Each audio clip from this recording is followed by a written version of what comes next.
My father and mother are coming in on the Seaboard Express from Florida. I'd like a wheelchair for my mother if I could get one. We can arrange a wheelchair, no problem. You had a car number? 107. 107. You in at 310. I'll meet you on the platform. Thank you. You're welcome.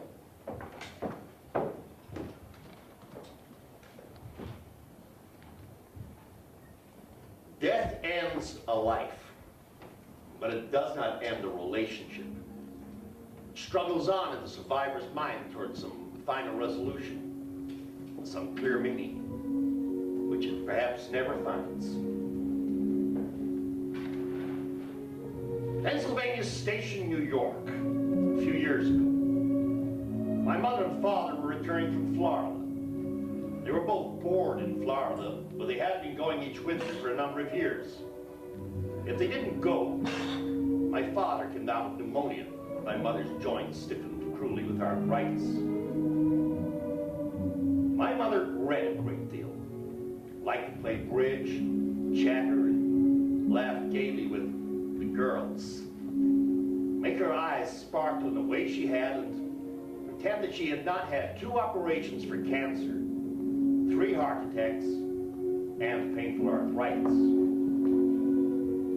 She used to say, old age takes courage. She had it. My father, though he'd never been in the service, had the air of a retired brigadier general. He read the newspapers, all editions, presumably to help him make decisions about his investments. He watched westerns on TV and told anyone who would listen the story of his life. I loved my mother. I wanted to love my father.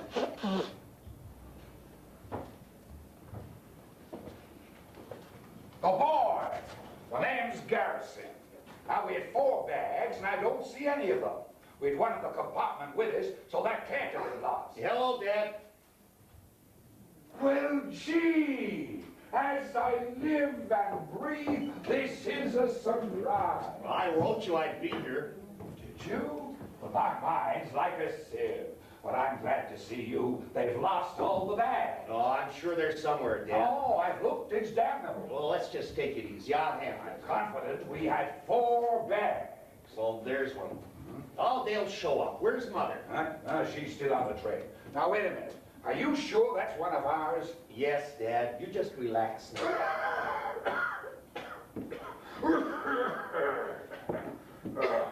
Damn cough. You know, that wind down there in Florida never stops blowing. Yeah, well, don't worry about anything now, Dad. We've got a porter. Everything's under control. Oh, I've arranged a wheelchair for Mother. Tom, that's very considerate of you. I'll go get her. I didn't hear you. I said I'll go get Mother. Oh, yeah, you do that. I've got to get these damn bags straightened out. Well, there's one, the gray one. Oh, that's not ours. Yes, it is, Dad. No, now wait, we don't want to get the wrong bags. Mine is brown. Well, the old one was brown, Dad. I got you a new one this year for the trip. Gee, I have a bag with me in Florida all winter. I should know. Dad, please. Let me handle this. You go take care of your mother. I look after the bags.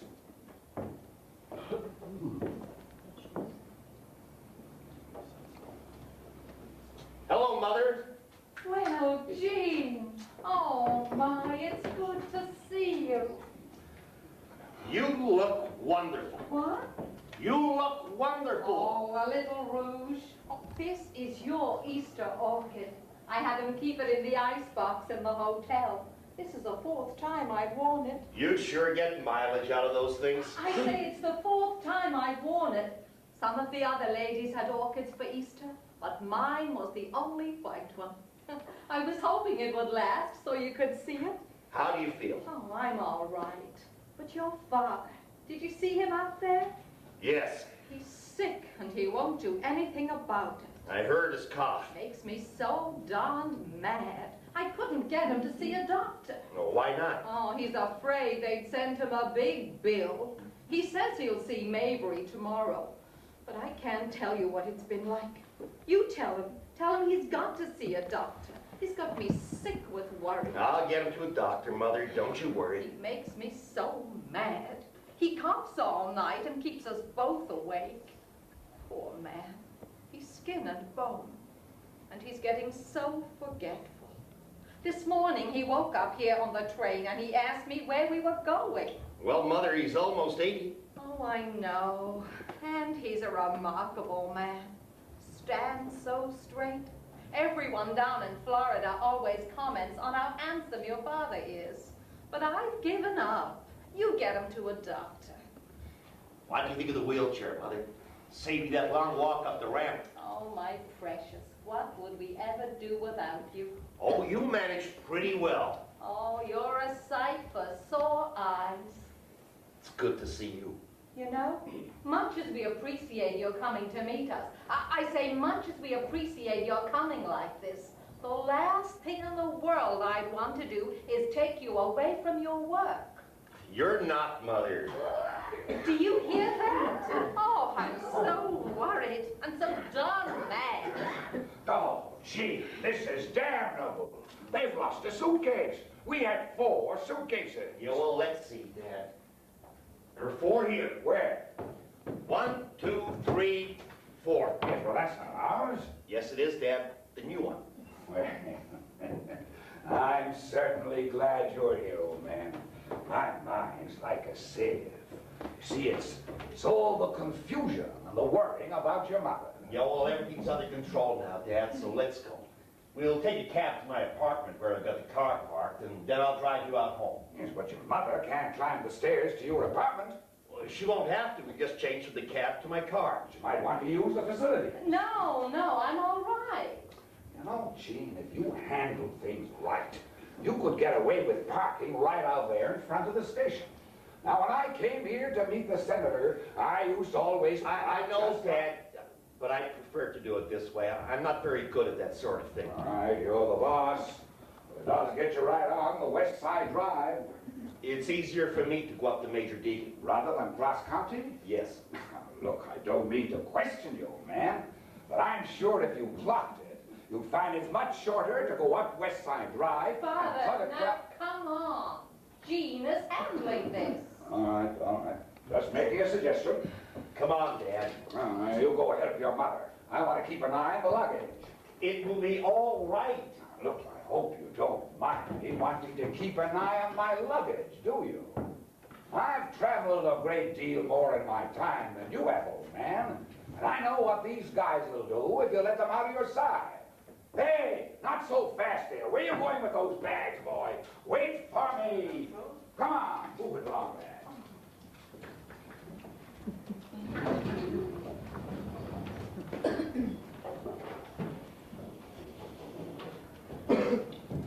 My father's house was in a suburb of New York City, up in Westchester County.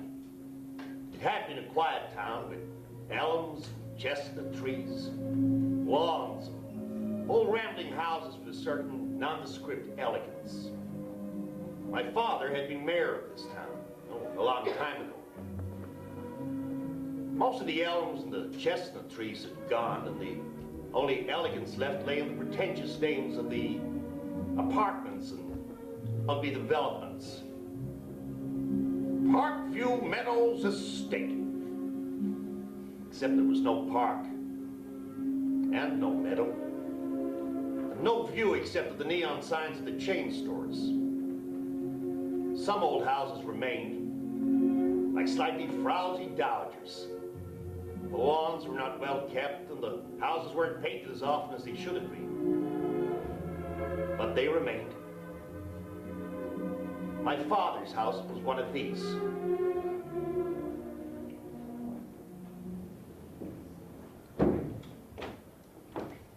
Just look at this town. What, dear?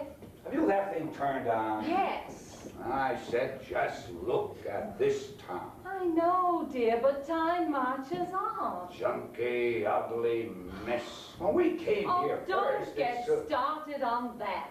You can't play the show over again. I can make a comment, can't I? But you always dwell on the gloomy side. Look at the good things. Like what?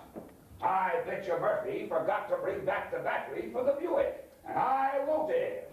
I better go in the garage and check it out.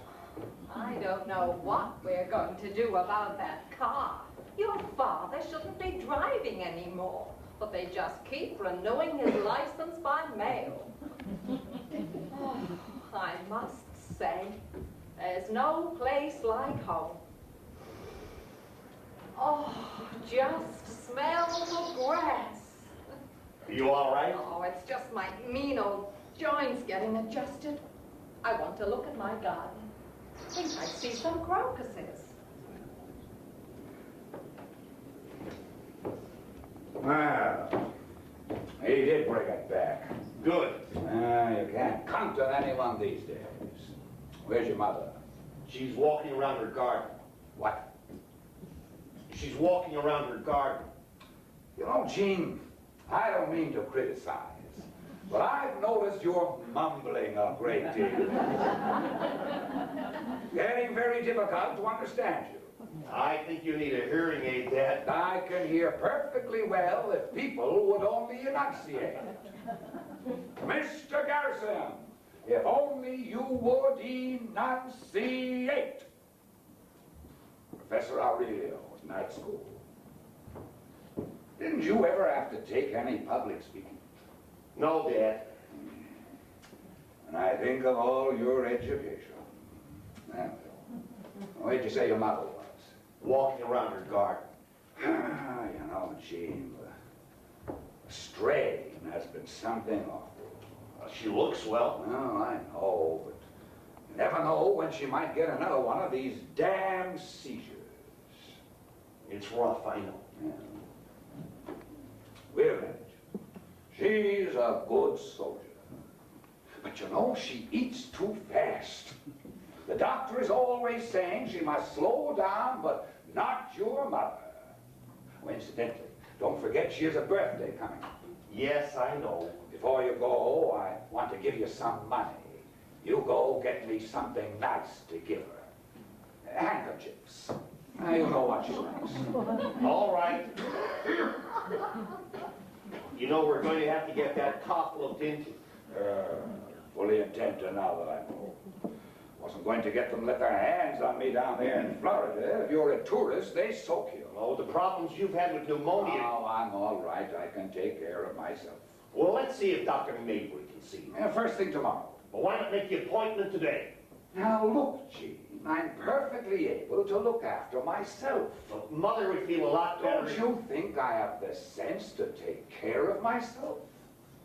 Sometimes, no. Well, I appreciate your solicitude, old man. You better go help your mother. You know, she really did miss you. Why don't you stay for dinner? Well, I was planning on taking you to Shraps. Oh, hooray for our side. Oh, Gene, I want to talk to you a minute. We received your 4 letters from California. I'm sorry I didn't write more often. We do like to get your letters. But this girl, this woman you mentioned several times, Yes? you seem to be seeing a lot of her. Yes, I did. Carol's dead now, what is it? About a year. Well, there's no reason why you shouldn't go out with another woman. Oh, I've been to California several times with the senator and before that. It's a beautiful place. I can well understand your enthusiasm for it. Gorgeous place. Yes, I like it a But lot. listen, Jane. If you were to go out there, I mean, to live, it would kill your mother. Oh, Lord, Gene, you know you're her whole life. Oh, yes, you are.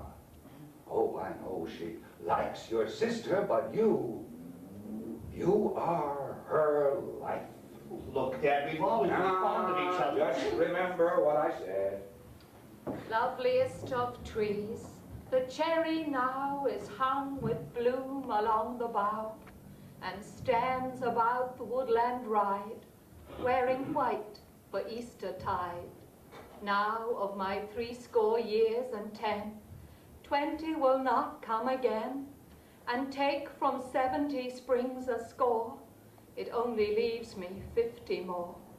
And since to look at things in bloom, 50 springs are little room, about the woodlands I will go, to see the cherry hung with snow. Oh, Jean, I've just been looking at your garden. Give me a real hug. You haven't given me a real hug yet. Oh, you're a sight for sore eyes. Jean's staying for dinner. We're going to Shraps. Oh, can you give us all that time? Well, he said he could.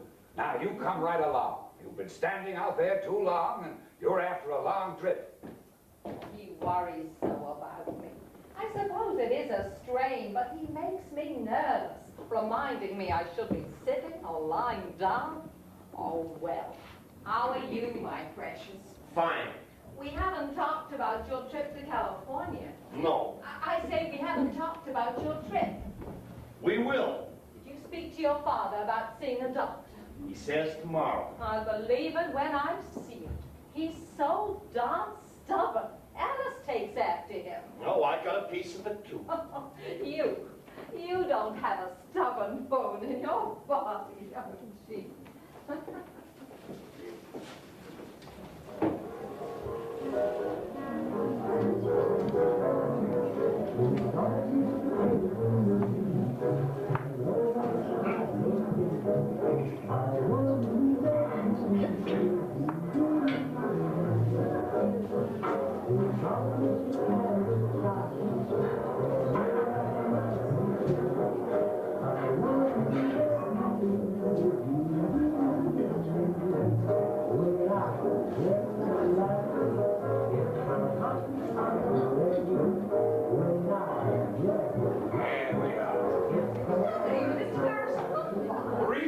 Greetings and salutation. We missed it. Feeling is mutual. Is this your table? Aye, 'tis. Tell me, is there a draft here? I'd like to keep Mrs. Garrison out of the draft. Good evening, Mrs. Garrison. Nice to have you. I remember Mary. Yes, good evening, Mary. You're looking well, Mrs. Garrison. But look at him. How we find you? Oh, will you do that now? When Irish eyes are smiling. You know, we missed you, Mary. The girl down there in Florida, no sense of humor. Couldn't get a smile out of her. Well, we'll have some jokes. Dry martini? You twist my arm, 6-1. You remember my son, Gene. What's your pleasure, Gene? Two bonnet? I'll have a martini too, please. Oh, not 6-1. Yes, same. Oh, Mother? oh. No, nothing. My joints would be stiff as a board. Oh, you said you'd be stiff? What? You said you'd be stiff. My joints, my joints. Oh, now, we wouldn't want you stiff. Look at you, Mr. Garrison. You do that, Mary. Good girl. Gene. Have I shown you this ring? Oh, Tom, you've shown it to him 100 times. Never thought I'd wear a diamond ring. When the senator died, I wanted something of his. Had it appraised lately. Said it was worth $10,000. It's his favorite occupation, getting that ring appraised. Don't let anyone tell you that's a yellow diamond. It's a golden diamond. Of course, I twist it round when I go to see the doctor. What are you going to have? This is my dinner, understand? No, I invited you. You know the expense of coming to get us. No, it's mine. And order what you want. Don't go reading down the prices first. What do you mean? Whenever I take you to dinner, you always read down the prices first. Oh, he does that anyway. I do not. But I mean, it's ridiculous to me. Well, look, $11.75 for curried shrimp. You like shrimp. Take the shrimp. Only if you'll let me pay for it. No, now come on. Oh, Gene, I appreciate what you're doing, but on what you make, I can afford it, so let's not argue. Tell me, lovey, do you get paid your full salary on your sabbatical? No, 50%. well, then let Now, me look. Father, he wants to pay. Let him pay. Incidentally, Tom, you should go over and say hello to Bert Edwards. Jean and I stopped on our way in. Why? While we were gone, he lost his wife. Oh? Where'd he lose her? Tom. Just trying to take a rise. And Mrs. Bernard, she looks terrible. Always did. She lost her husband 6 months ago. She told me just before we left for Florida. I hope I go soon. Why are you so morbid tonight? I'm not morbid. They're just there.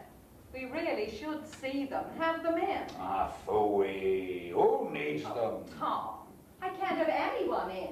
Your father won't play bridge or do anything. He just wants to watch westerns or tell the story of his life. Now, wait a minute. I can't invite people to come over to watch westerns or to listen to you go on and on. You embarrass me so. You insist on going into the most gruesome details of your life. Well, people seem to be interested. What? Have you that thing turned on? Yes. I said they seem to be interested. I admit it's a remarkable story, your life. But there are other things to talk about. People want to talk about art or music or books. Well, let them. He keeps going over and over the old times. Other people have had miserable childhoods, and they don't keep going over and over them. That story of your mother's funeral. And you say I'm morbid? Well, what was that? I don't remember that. Don't get him started. Your mother wants me to play cards with a lot of ladies who do nothing but chatter and gossip about styles. That's why I don't play. You won't play because you can't follow the play of the cards I anymore. beg to disagree. Please, don't fight. Don't fight. He kept telling everyone how he wouldn't allow his father to come to his mother's funeral. And are you implying that I should have I'm let him? not saying He walked that. out on us when we were kids, and I told him I'm not that saying you were wrong. You're so defensive about it. I'm saying you're wrong to keep bringing it up. it was you brought it up this time. Well, I'm sorry. imagine telling everyone he shoved his father off the funeral coach? And I do it again. I was only 10 years old, but I do it again. Hadn't seen him for over a year. Living, the four of us, in a miserable two-room tenement. And suddenly he shows up at the funeral, weeping and begging and drunk as usual. So I shoved him off. Didn't see him again for several years, until he was dying in Bellevue. Now, drink. What looks... I have not finished. I went up to see him to ask if he wanted anything. He said he wanted an orange. So I sent him half a dozen. I would have sent him more, but I knew he was dying. There was no point in sending a whole lot of oranges to the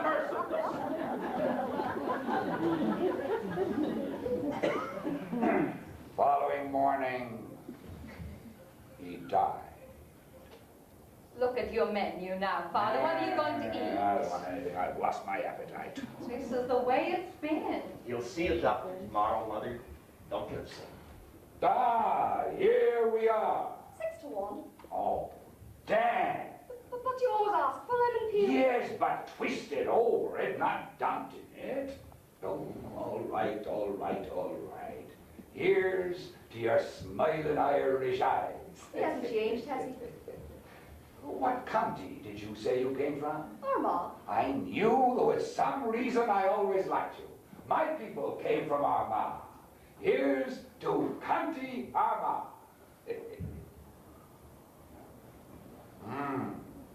Yeah. Say, do you have any burned ice cream tonight? Aye, you. No, I mean it. They've got burned ice cream here. We got your order, Mr. Garrison. And I like to take a rise out of them. If they kid back with me, I give them a good tip. If not, straight 10%. Well, what's the matter? If you want to make a fool of yourself, go right ahead.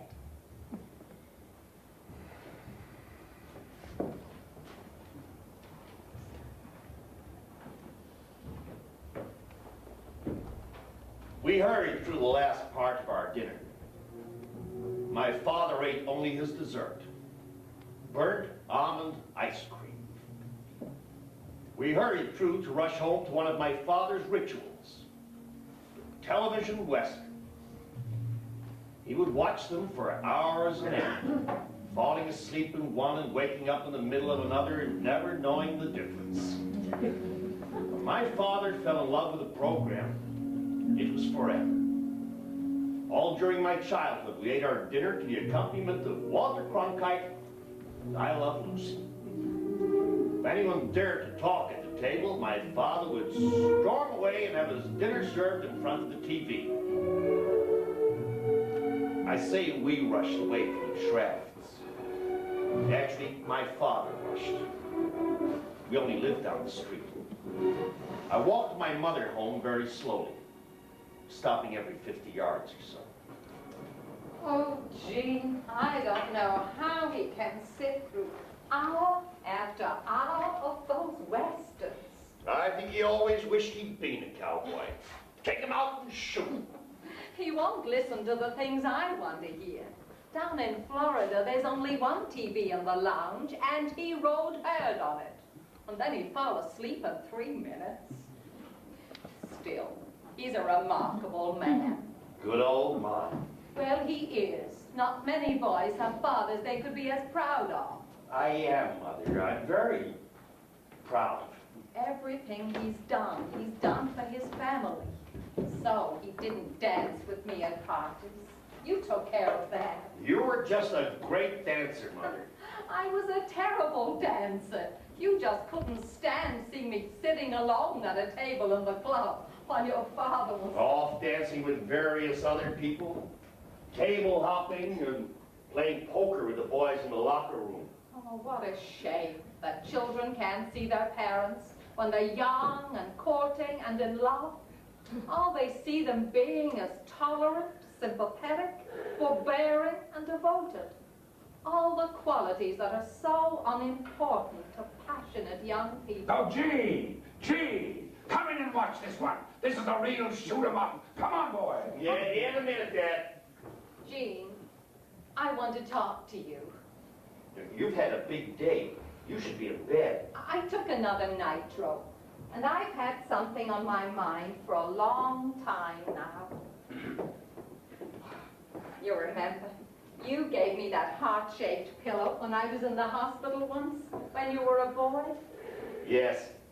Fidget used to curl up here, and you'd sit over there, and we'd listen to the Metropolitan Opera broadcasts. Yes, I remember. You dress up in costumes and act in front of that mirror. I remember you were marvelous as D'Artagnan in The Three Musketeers. One for all, and all for one.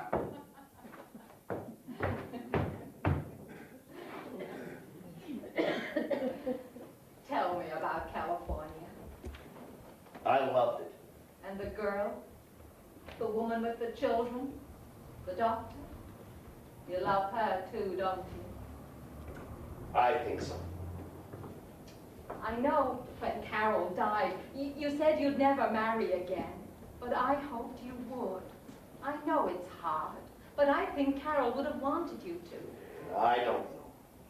I know it's not a mother's place to pry and talk about these things, but I've been worried about you. I mean, you're a man and, well, thanks. I'm all right. You mean you've been communicating? Yes, I've been communicating. You don't mind my talking about that, do you? No. I'll never understand your generation, I guess. I'm glad I didn't have to face all that in my day. People simply waited, and I'm not so sure we went right. Well... Too late for me to worry about that now. Sometimes I wish I'd known more, understood more. Jean, your sabbatical is over soon, isn't it? A few more months. I think you want to move to California and get a job teaching there and marry this woman. Yes, I think I do. I wasn't sure while I was out there. I suddenly thought I should get away to think. But when I went back into my old apartment and saw all Carol's things there... I think it would be the best thing in the world for you to get away, to marry this girl. Thanks. Oh, a new place, a new wife, a new life. I would feel just terrible if you didn't go because of me. There are still planes, trains, and telephones. And Alice comes from Chicago once or twice a year and brings the children. Thanks, Mother. You've always made things very easy. I think you'll like Peggy. Oh, I'm sure I will. You have good taste in women. And they have good taste when they like you. I don't know about that. I was never really sure if I made Carol happy. If I did, I wish she'd let me know. I guess a lot of us forget to say thank you until it's too late. Thank you. You have such nice hands. I've always loved your hands. You've been so good to me, Jean, so considerate. Perhaps I've let you be too considerate, but it was your nature, and your father just withdrew behind his paper and his investments and his golf. And our interests seem to go together. You like to sing, and I play the piano. Miserably, but I played. I tried not to be one of those possessive mothers, Jean. If I did things wrong, I just did the best I knew how. You did everything just fine. And your father has done the best he knew how. Yes. Of course, you know your father will object to your going away. He already has. He said it would kill you. Oh, how sad. Why can't he say it would kill him? think it would hold you or mean anything to you. He dotes on your letters down in Florida, reads them and rereads them, tells everyone what a fine relationship he has with you. My door is always open. Anything he wants, he can have. We have always had each other's confidence. Well, you go to California. Your father and I can take care of each other. I remember where he put his checkbook, and he'll make the beds, which is the only thing I'm really not supposed to do. And for your information, I have my old lady's home all picked out. That's what I want. So I won't be a burden to any of you. You a burden? Oh, yes. Now, don't mention this business to your father tonight. He's not well, and it's been such a nice day. In the next few days, I'll talk to him. Tell him it's important for you No, I'll do. Good night, my precious. Where would you like to celebrate your birthday? Oh, Jean, you've already given me so much time. Just call me on the phone. No, we can at least have dinner. I'll make some plans. Jean, if your father gives you money to buy his present for me, please, no more handkerchiefs. He always says handkerchiefs. I know, but I've got dozens and dozens from my past birthdays and Christmases. What would you like? Oh, get me some perfume. You choose the kind. Except I don't like Obsession or Fifth Avenue. You're a hard woman to please. Good night. You look great. A little rouge and lipstick. Thanks for coming to meet us. Tell your father I've gone to bed. Don't let him keep you there to all hours watching television. Good night, Mom. Oh, I do like Chanel number 5.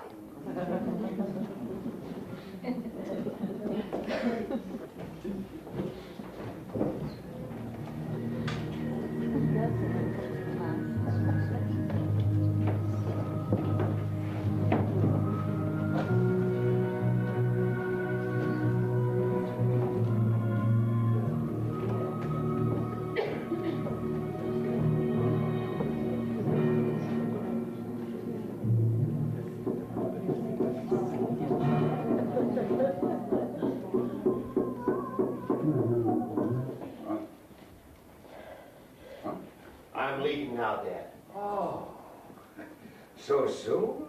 Yes, I have to go. Where's your mother? She's upstairs. She's sleeping. You know, you'll have to see about that in the morning, Dad. I fully intend. I would have gone down there in Florida, but I wasn't going to be charged outrageous prices. Oh, gee, this looks a good one. Why don't you stay till the end of this show? No, Dad, I have to run along. All right, old man. It's just that we see so little of you. Well, I'm up in town at least once a week, Dad. I'm not going to play either. We never seem to have any time to. When you are here, it's your mother does all the talking. Oh, the way that woman interrupts. She just doesn't listen. And I say, Margaret, please. She goes right on. Well, all's lost, all's spent. We our desires get without content. Better to be that which we destroy, and by destruction dwell with doubtful joy. We'll get a chance to talk, Dad. You know, Jean, it's a great comfort to us to know that you're just down in the city. I don't know what we'd do without you. Hey, no hat or coat? No. Still chilly. You should be careful. Good night, Dad. I'll call you tomorrow to see if you've gone to the doctor. Well, I may and I may not. I've looked after myself pretty well for almost 80 years.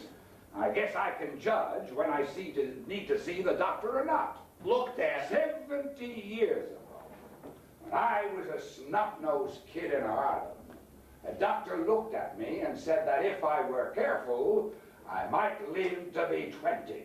Yeah, that's what I care about doctors. $50 to look at your tongue.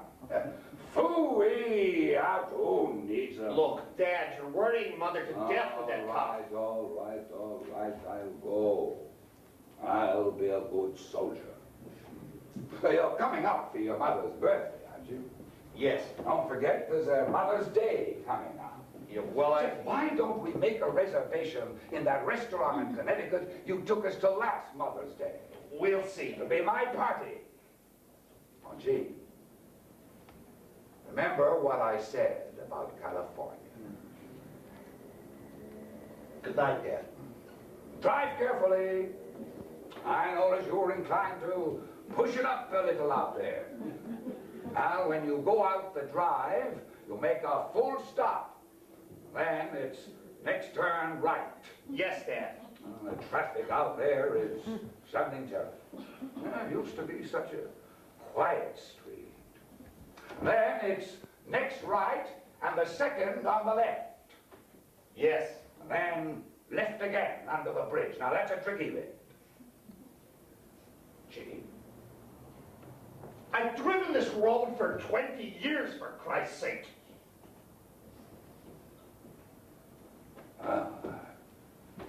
I was only trying to be helpful.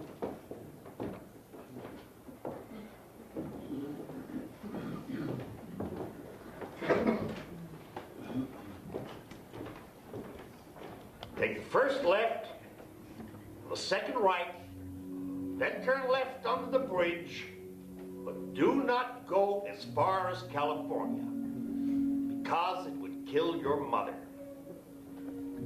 I hated him for that. Sending up warning flares that if I left, it would not be with his blessing, but with a curse. As he had banished my sister, Alice, years before for marrying a Jew.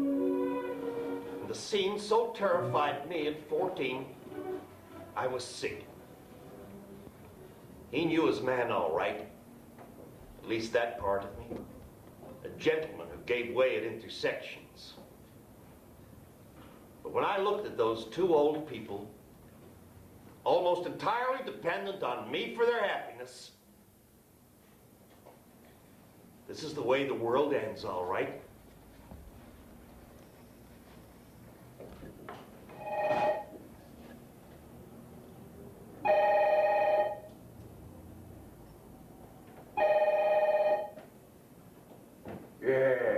Yes, that's right, Gene. I was downstairs getting the breakfast when suddenly I heard your mother cry, "Tom, Tom." So I ran up the stairs.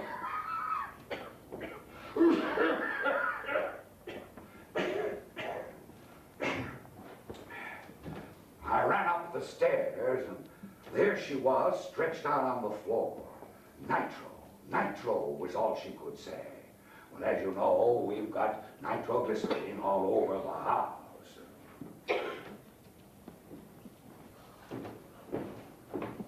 Mr. Garrison, your son is in the waiting room. Gee. Dad. Am I glad to see you. Have you seen your mother? Yes. She's sleeping. You know, that doesn't sound any better. I got a shot. Here. As soon as they got your mother settled in, the doctor brought me into his office and gave me a shot. I would have gone down there in Florida, you know, but would have... Oh, gee. I just don't know. I was in the kitchen getting the breakfast. No, I get the breakfast now. Suddenly, I heard your mother scream, "Tom, Tom." I went running up the stairs, and there she was, stretched out on the floor. She'd had an attack. Nitro, she said. Well, you've got nitroglycerine all over the house, you know. She's had attacks before, but I knew at once that this was something more. So I gave her the pills, and I called the doctor. "Come quick, this is an emergency." The doctor came, gave her a is shut. Call the ambulance. Here we are. She had such a good time down in Florida.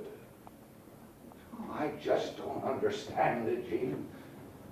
She eats too fast. The doctor is always saying she must slow everything down. There's no explaining these things.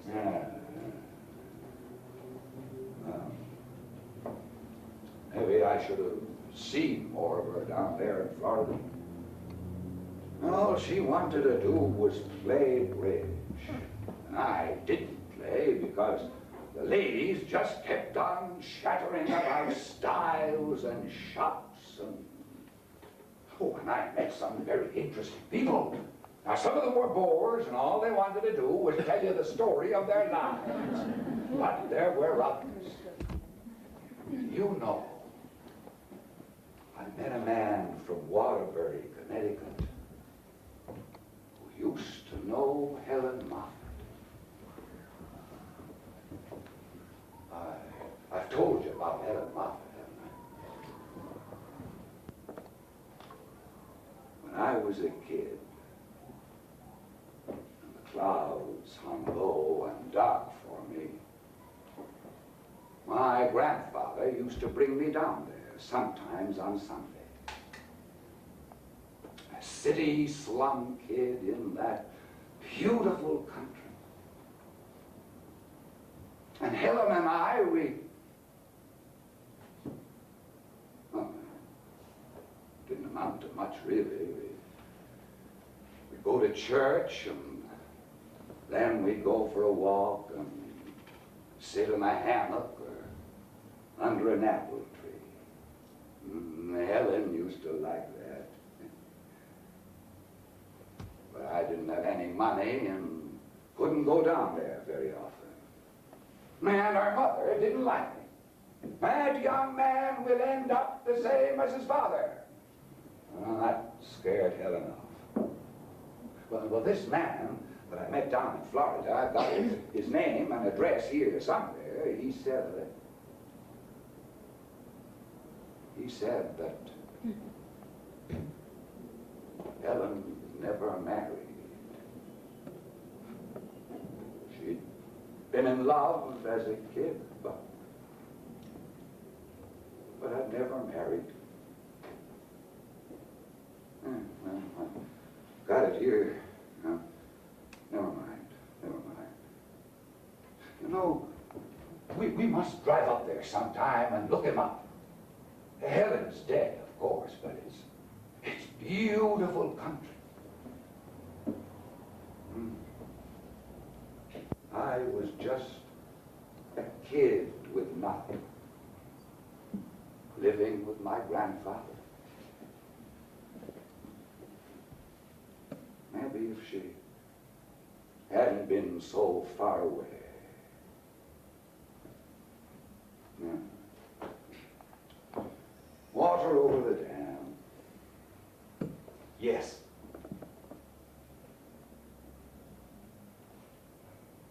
Dean, could I make a suggestion?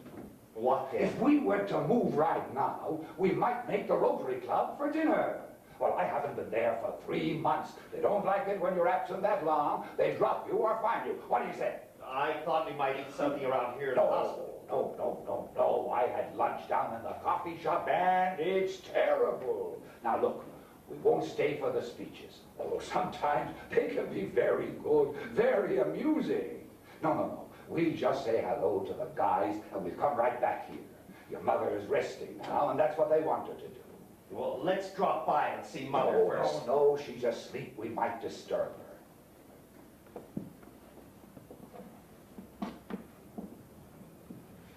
All right. I don't know what I'd do without you, old man.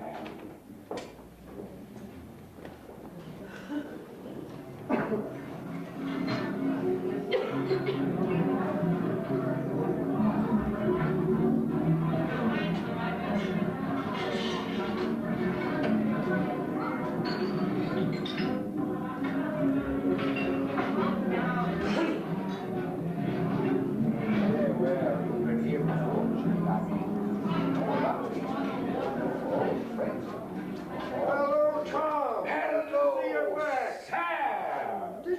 a good trip. All except for that damn wind. Oh, pardon my French. You know my son, Gene. Yes, of course. Reverend Pell. Hello, Gene. Gene was a Marine. You were a Marine, weren't you, Sam? No, Navy. It's the same thing. Oh, don't let a Marine hear you say that. Gene was in Nam. Let's order a drink, Dad. Oh, Sam, something I wanted to talk to you about. Now, I know this isn't the appropriate time, but there's some bozo crowding into our pew in the church. Now, you know that Margaret and I like to sit up close because she doesn't hear very well. Now, there's this guy in our pew. I've given him a sharp look on several occasions, but it doesn't seem to faze him. I don't want to seem unreasonable, but there is a whole church for him to sit in. Tom, we'll see what we can do. George, Martini, 6-1 now. Now, what's yours, Gene? Dubonnet? A martini. Not 6-1. Yes, the same. Only make mine vodka. Vodka? Foo-wee, out! What have you got against vodka, Tom? Well, it's Russian, isn't it? I don't want to influence you. Now, make his a vodka. 6-1 now. See, they like to charge you extra for the 6-1. Then they don't give you all the gin you've got coming to them. I hope you don't drink too many of those, Tom. 6-1. My grandmother used to give me every morning before I left for school, when I was knee-high to a grasshopper, she used to give me a jigger of gin with a piece of garlic in it to keep away the cold, she said. Oh, I don't know what the teacher must have thought. I must have stunk to high heaven. And then she put a camphor ball in my necktie. That was to keep away the colds, too. I think. No, they were good people. They didn't know any better.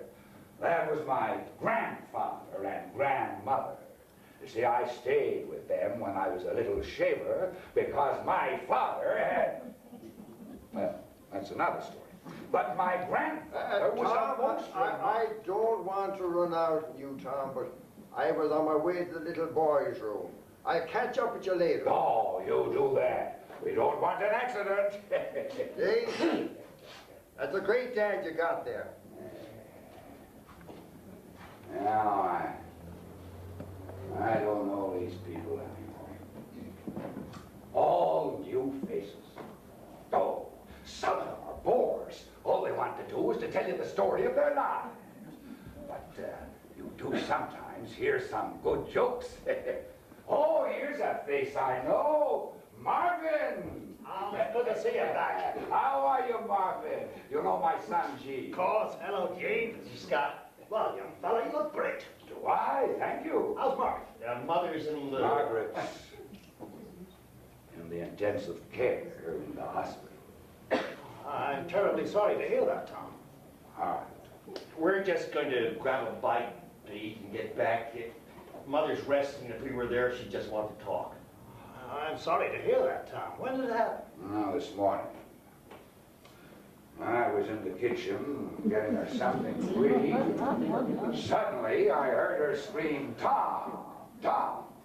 So I went running up the stairs, and there she was, stretched out on the floor.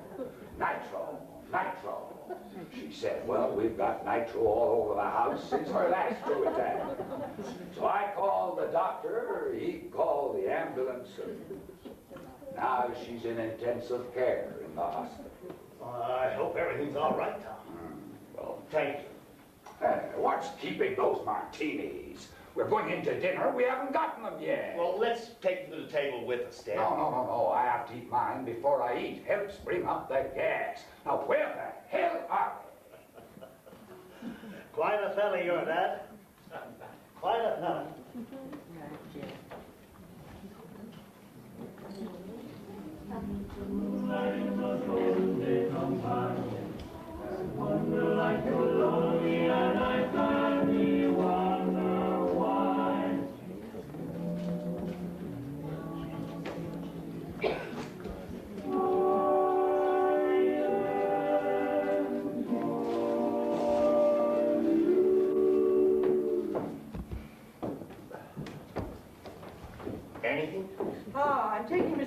us into her room. The doctor's just been. He said things look much better. Well, hooray for our son. Huh? No? Hello, Mother. Oh, gee, look where I ended up. Doctor says you're better tonight. You know how this happened, don't you? Why it happened? Now, take it easy.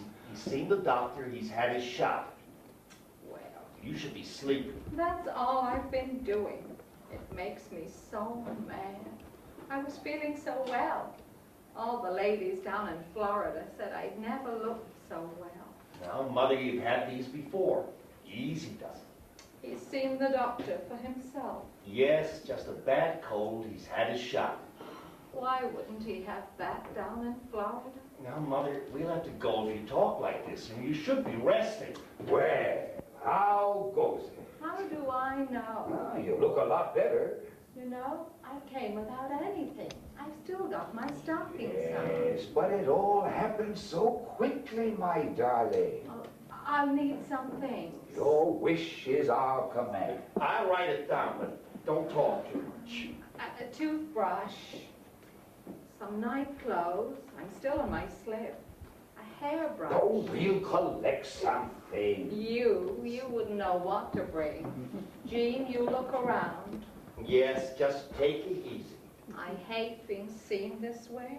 Oh, we think you look beautiful. Now, Mother, we're just going to sit here because you're talking too much.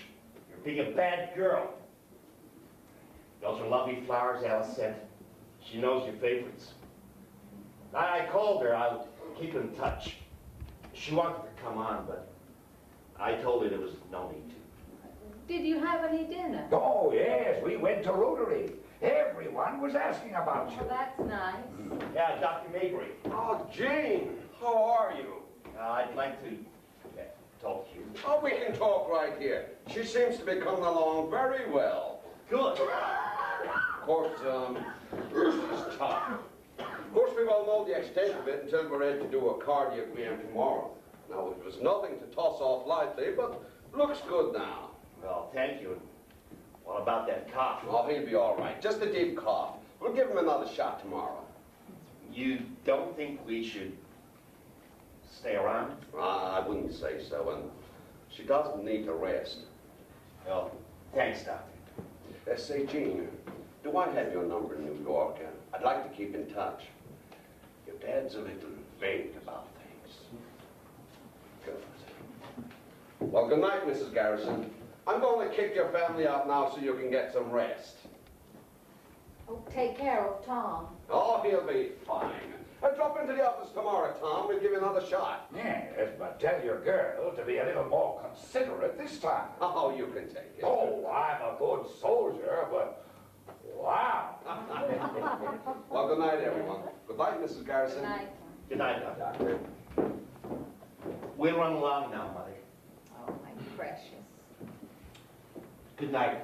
Sleep well. My dearest, remember what we used to say to the children. When you wake up in the morning, may your cheeks be red as roses and your eyes bright as diamonds. Just you take care of yourself. Your wish is my command. And get the laundry ready for Annie tomorrow. Like I say, no problem. Your dirty shirts from Florida are in the hamper in the guest bathroom. And my things... We'll find them, Mother. Thanks for coming. Don't bother to come tomorrow.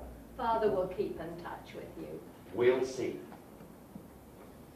Good night. Good night. Night, honey.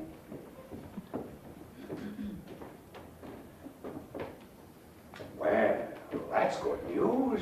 Yes. Oh, she's looking a lot better than she did when they brought her in here this morning, I can tell you. She looked pretty good. Oh, she's a good soldier. Oh, Jean, can you remember what she asked us to bring her? My mind's like a sieve. Yeah, I'll come along and get the bag ready and round up the laundry. Yeah, we'll have to do the laundry tonight. Because Annie comes in at 8 sharp in the morning, and her pay starts the moment she walks in the door. We can do the bag tomorrow. I've got an early appointment at college tomorrow, Dad. I'll have to run along after we have a nightcap. Oh, I thought you might stay the night. No, I've got an early appointment at college tomorrow, Dad. I thought you were on your sabbatical. I am, but I arranged to meet someone there. But you could stay and still make it.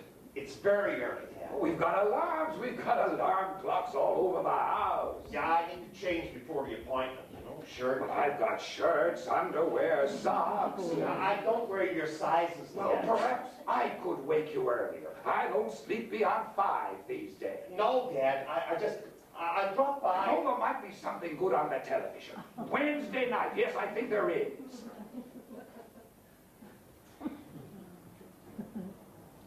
All right. We'll watch a little television. We'll have some drinks. But then I have to go. All right, old man.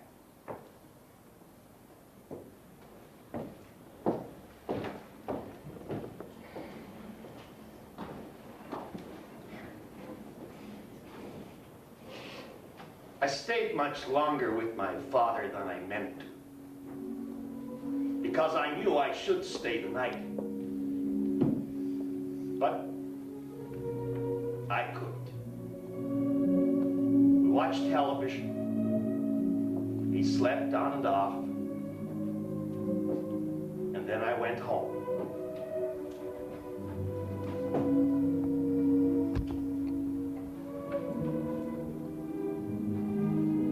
The next morning, around 9:30, my mother died.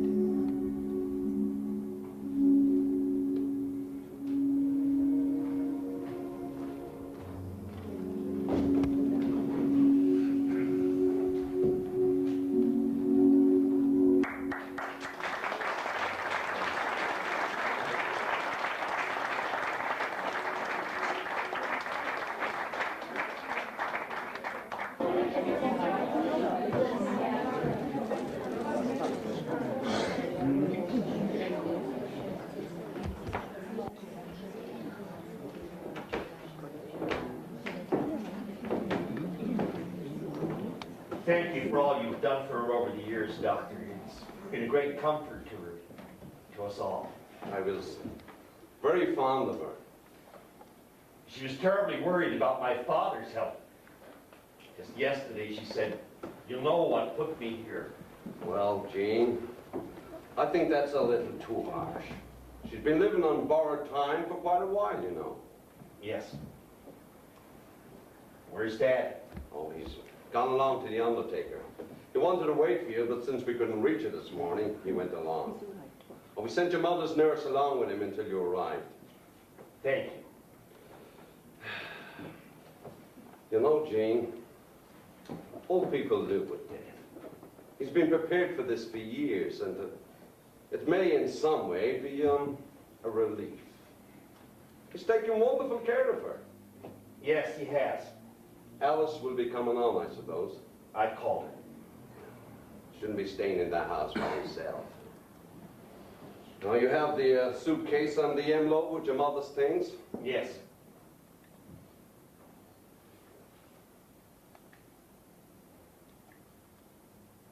I think she should have her wedding ring. Maybe you ought to check with your father about that, Gene.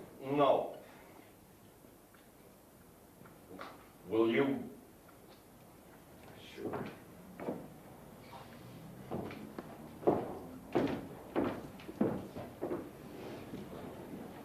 I know.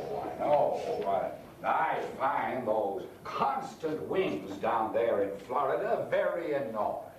Every year you think it's going to be different, but it isn't. You get a little overheated in the sun, and then you step out from behind some shelter, and that wind just knifes into you. Dad? Oh, gee. We've given him a little sedative. What? I said, we've given you a little sedative. Oh, yes. This lovely lady has taken wonderful care of me. Thank you. You know, it turns out she's been down to Florida, very near to where we go. Really? I was just saying it was too bad we didn't have the pleasure of meeting her down there, but she goes in the summer. Isn't it very hot down there in the summer? Oh, the trade winds are always blowing. Oh, those damnable winds. We wanted this young man to come and join us down there in Florida, but he went to California instead. You must come down to Florida, Gene. See what lovely girls you meet down there. I will, Dad. Miss, what's this your name is again? My mind's like a sieve. Halsey. Miss Halsey, my son Gene. How do you do? How do you do? Miss Halsey and I are on intimate terms. She gave me my shot. Good. Oh, I had a terrible cough down there in Florida. It's the wind, you know. But you don't have to worry about me. I'll be all right. Once I get some exercise and get over to the club. I called Alice. Huh. Thank you. Alice was my daughter.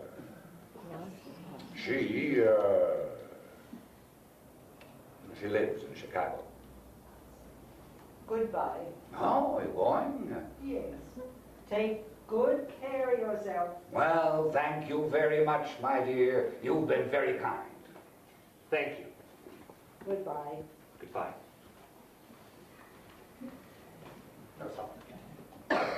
Now, Tom, all we have to do. Hello, Gene. Mr. Scott, I'm terribly sorry. thank you. Now, Tom, the burial is to be where? Upper burial ground. I've got the deed in my file cabinet at home. Unless if I can find it, of course. Oh, for years now, I've meant to clean out that cabinet, but I never will. I'll find it. Will you see that I get it? At least the number of the plot. It's 542. You sure of that? My wife was buried there last year. Oh, yes. That's right. Now, we'll need some clothes. Yes, all right, I'll take care of that. And do you want the casket open or closed while she's resting here? Dad, What was that? do you want the casket open or closed? Open, I think. Now, an obituary. Will you write something, Tom? Yes, well, Gene was very close to his mother. I'll work something out. If you could, by this afternoon, so we can catch the morning news. She was my inspiration. When I met her, the clouds hung low and dark for me. I was going to night school, studying shorthand and typing and elocution. By day, working in a lumber yard, wearing one of those cutaway coats, if you please, that someone in the church had given me. I was making a home for my brother and sister. You see, my mother had died and my father had deserted us. But Tom Garrison never knew the meaning of the word quit. And they said that about me some years ago when the schoolboys of old Harlem were giving me an award. You were there, weren't you, Gene? Yes, Dad. Obstructions? Yes. Go through them or over them, but never around them. Teddy Roosevelt said that. I remember taking it down in shorthand for practice. Early in life, I developed a will of iron.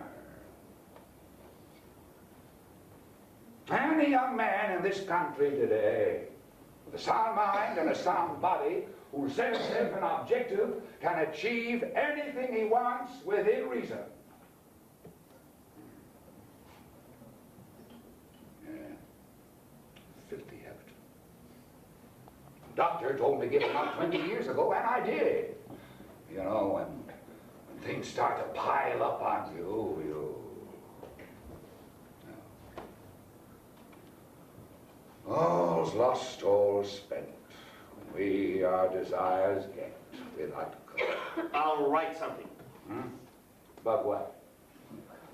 mother for the obituary. Oh, yes, yes, you do that. Good man, Gene. Gene's the literary member of the family. Now, I trust you'll use the church and not the chapel. I imagine there'll be hundreds of people there. Mother's Club, Garden Club, Women's Club. I'm sure Reverend Pell will do whatever you wish. Now, the last thing is the most difficult, Tom. We have to choose a coffin. Oh? Do we have to do that now? It's easier now, Tom. Get it over with. Well, I want the best. There's one thing I want, the best. Well, there are many kinds. I don't know what I'd do without this young man. Now, do I have to look at all these? It's best that way, Tom. If you wander around amongst the caskets, you'll see the prices marked on the cards in the caskets. Yeah. $2,500. For the casket? Oh, that includes everything, Tom. All our services, car for the mourners, additional cars are extra. Oh, we've got Gene's car, so we don't need another one. Anyone else comes, let them use their own car. Oh, dear Gene, come, look. $5,000. What are these made of? It varies, Tom. Wood, steel, bronze. What accounts for the variation in prices?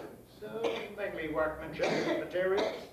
The finish inside. You see, that one is all silk. I suppose the metal ones stand up best. Oh, yes.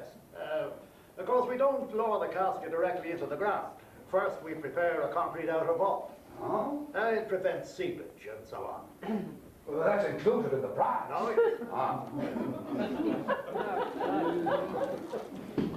Here's one for $1,800.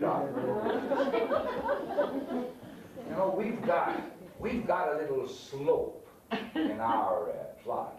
I suppose that's not very good for wear. I didn't think of that when I bought it. And the trees, they all look so lovely, but I never imagined that they didn't I don't feel... think it makes much difference, Tom. For a child? Yes. My mother would have fit in that. She was a little bit of a thing. She died when I was 10.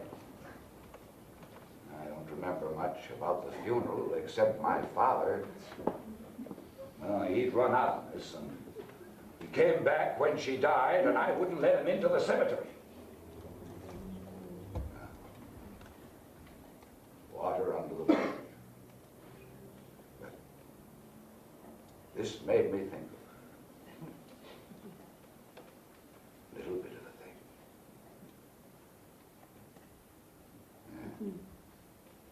Well, here's one I was looking at, $1,800. What do you think of this one, Gene? I like the color of this silk. Is that silk or satin, Marvin? No, silk. I don't think it makes much difference, Dad. Whatever you think. You know what I mean? They all go into this concrete business. 1,800, 1,200.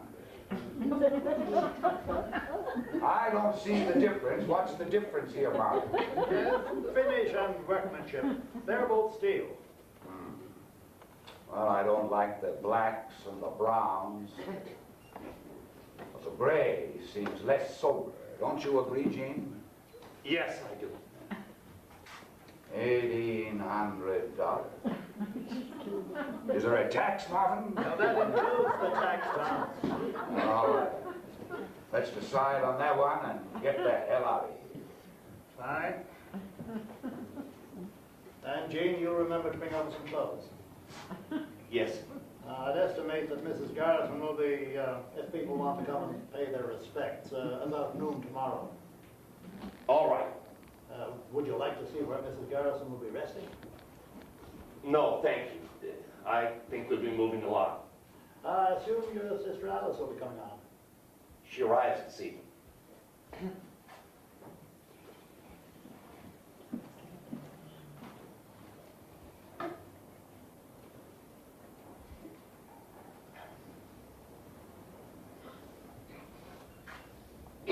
Shall we go, Dad?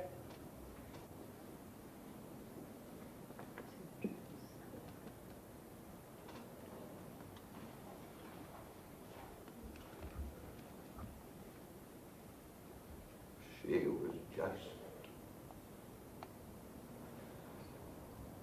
a little bit of a thing.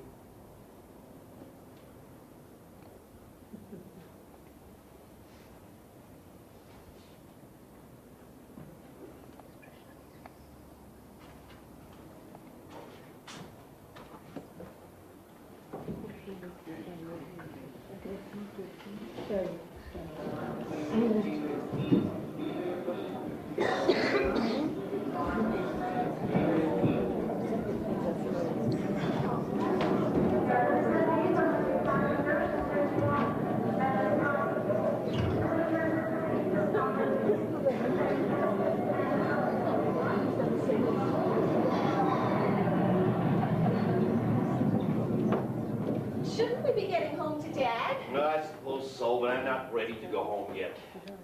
Sit here and wait for the noise at the bar. You've had quite a day. I'm sorry for blowing off, but damn it, Alice, our mother died this morning and I wanted to talk about her. She hasn't been mentioned except as my inspiration. Which, of course, is his cue to start the story of his life. L'chaim. L'chaim. I'm sorry you've had to take it all alone. Well, I'm glad as hell that you're here. And I'm glad of the chance to get out of the house and come and meet you. I'm so tired of hearing of when the clouds hung low and dark. I'm so tired of people coming up to me saying, your dad's a remarkable man. Nobody mentions mother, just he's a remarkable man. Christ, you think he died? Wanted to turn to them all day and say, my mother was a remarkable woman. You don't know my father. You only know the man in the newspapers. He's a selfish bastard who's lived on the edge of exasperation all his life. You don't know the bite of his sarcasm. The night he banished my sister for marrying a Jew did not get into the papers. Oh, what a night that was. Mother running from the room sobbing, you shouting at him and storming out, and the two of us, father and son, left to finish dinner in silence. Afterwards, I threw up. I shouted and you threw up. That was pretty much the pattern. I know I'm being unfair, but I'm in the mood to be unfair. I wanted to turn to him all day and say, for Christ's sake, will you shut up for once about your miserable childhood and say something about mother? But I can't say that. He's my father, man, and his wife has just died. And he may be experiencing something somewhere I know nothing about. Yeah, I'm sorry. It's all right. No. Mother loved your flowers. I felt guilty about Mother all the way coming here. I should have seen her more, invited her more often, brought the kids more often. Instead, I sent flowers. I guess that's an inevitable feeling when a person dies. I feel the same way myself. But you were so good to her. You made her life. A son is not supposed to make his mother's life. Oh, I loved Mother. You'll know that. But to be depended on to make her life? Dad says he boasts. He never knew the meaning of the word quit. He only quit on her, all right. And I was just there. Still, wait till you see him. something that comes through. The old tiger.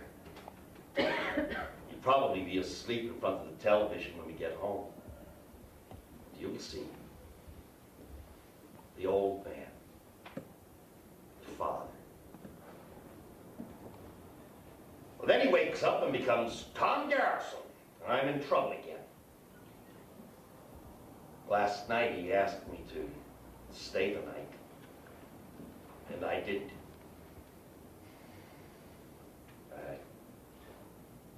I couldn't. I'm ashamed of that now. Have you called California yet? No. I suppose we have enough problems for the next few days, but After? yes, we'll have to start thinking about Dad, about what we're going to do. I don't know.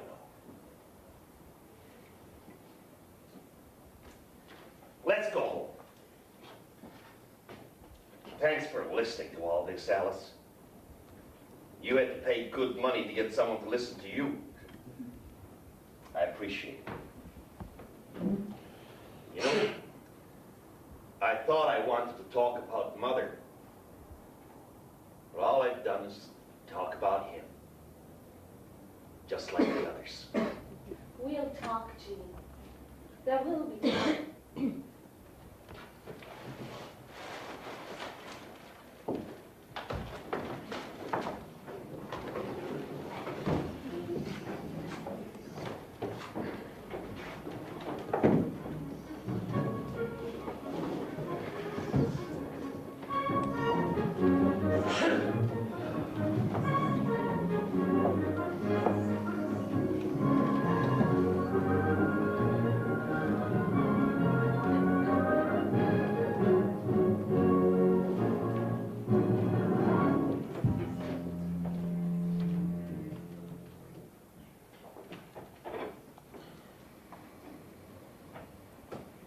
Dad? Dad? Margaret? Oh, gee. It's you. I must have dozed off. Alice is here. Alice? What for? Hello, Dad.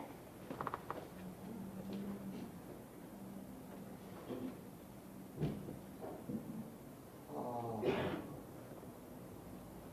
Oh, yes.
Margaret Garrison was a loving wife, kind and generous mother, and a public-spirited member of the community. Many people who were touched by her goodness can attest to the pleasure and joy she brought them through her love of life and her ability to communicate this love to others. The many children Only dozen or so people were at my mother's funeral. Most of her friends were dead or had moved to other cities or just couldn't make it. 15 years earlier, the church would have been filled. A few men were sent from Rotary, a few women from the Mothers Club, the Garden Club, the Women's Club, and a few members of her bridge club were there. The hundreds of children who had listened to her tell stories year after year on Christmas Eve were all gone or had forgotten. Perhaps some of them who were still in the neighborhood looked up from their evening papers to say, "I see Mrs. Garrison died. She was nice." Well, she was an old lady. Earth to earth, ashes to ashes, dust to dust.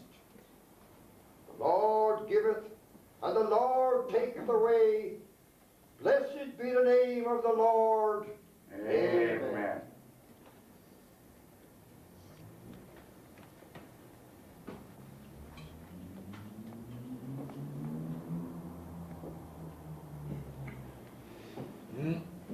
Thanks, Sam. Lovely.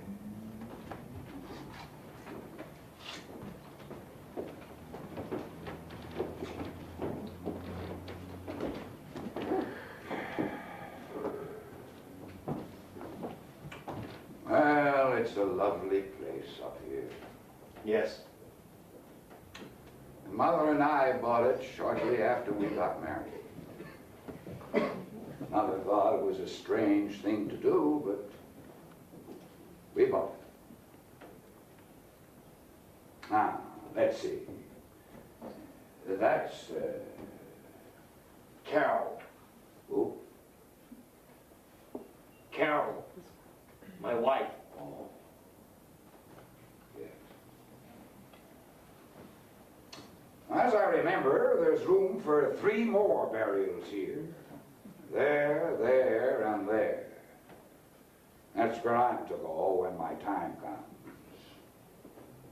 Well, the condition of this plot is terrible. I gave $750 for perpetual care some years ago, and look at the condition of it. Why, it's disgraceful. I'm going to have words with that superintendent.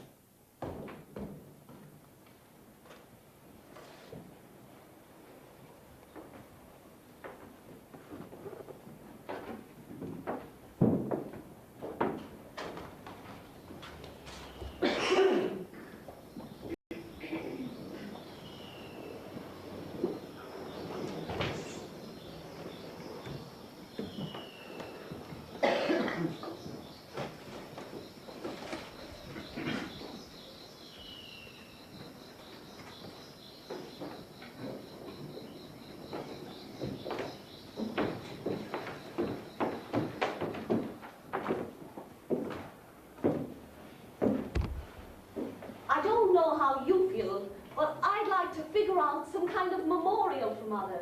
Use some of the money she left. Yes, definitely. Maybe some shelves of books for the children's library. Christmas books with the stories she liked to tell. That's a good idea. Well, Jean, what are we going to do? Mother always said, put her in an old people's home. She had one all picked out. Sydney's mother and father saw it coming and arranged to be in one of those cottage colonies for old people. Mother and Dad did. I think you should go ahead and get married and move to California.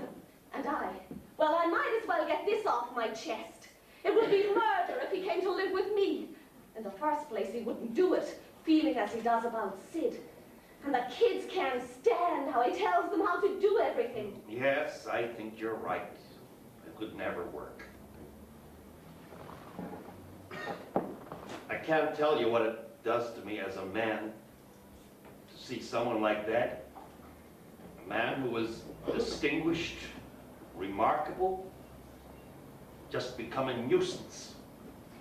I know I sound hard, but he's had his life. And as long as we can be assured he's taken care of, oh, I'll feel some guilt, and you maybe more. But my responsibility is to my husband and my children. Yes, that's your responsibility. And your responsibility is to yourself. To get married, to get away from the memories of Carol and her whole world. Have you called California? No. If I were the girl you were planning to marry and you didn't call me to tell me your mother had died. I just haven't wanted to go into all of it with her. Jean, my friend, my brother, get out of here. Look, Alice, your situation is quite different. Mine is very complex. Fortunately, see things very clearly. It's not so easy for me. We all remember the terrible things about Dad. I've been trying to remember some of the things he did do for us. I'm doing a lot for my kids, but I don't expect them to pay me back at the other end. I'm sure we could find a full-time housekeeper for Dad. He can afford it. He'd never agreed. It's that or finding him a home. Sydney's folks like where they are. Also, we might as well face it, his mind's going. Sooner or later, we're going to have to start thinking about powers of attorney, perhaps committing him to an institution. God, it's all so ugly. Yes, my gentle Jean, a lot of life is. Look, don't go making me out as some sort of soft-hearted son of a... I know life is ugly. Yes, I think you know it. Yeah. You've lived through a great deal of ugliness.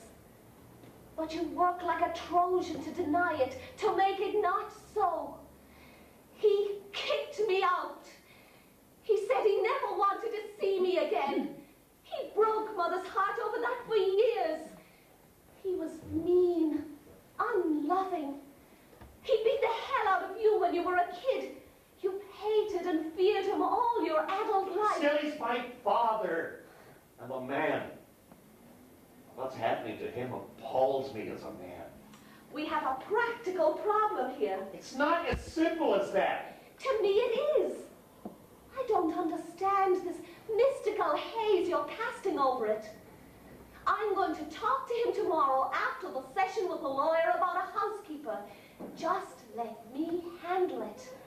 He can visit us, and we can take turns visiting him. Now I'll do the dirty work. Only when he turns to you, don't give in.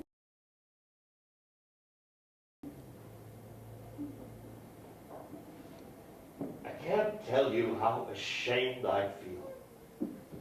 Not to be able to say with open arms, Papa, come live with me. I love you, Papa. I want to take care of you. I need to love him. I've always wanted to love him.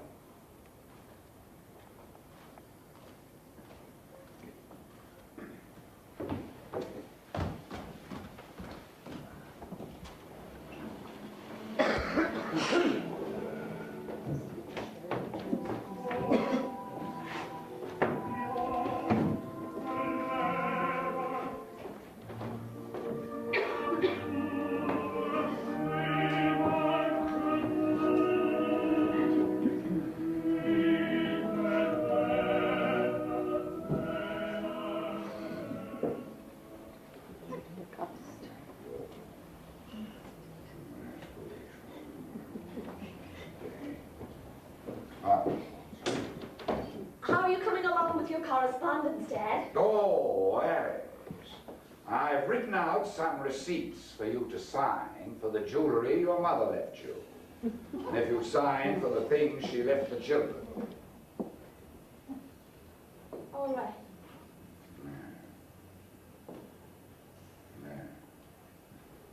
This may not be necessary, but as executor, I'll be held responsible for these things. Dad, I'd like to talk with you a little about... Yes, all right. But first, I'd like to read you this letter I've written to Harry Hall. He and I used to play golf together in New Jersey. He wrote me a very nice letter about your mother, and I've written him back as follows. Now, this is only a draft, of course, but only take a minute. Dear Harry, How thoughtful of you to write me on the occasion of Margaret's death. It was quite a blow. As you know, she was my inspiration, and had been ever since that day 55 years ago when I met her, and the clouds hung low and dark. At that time, I was supporting my younger brother and sister and my aged grandfather in a two-room flat, going to work every day in a lumber mill.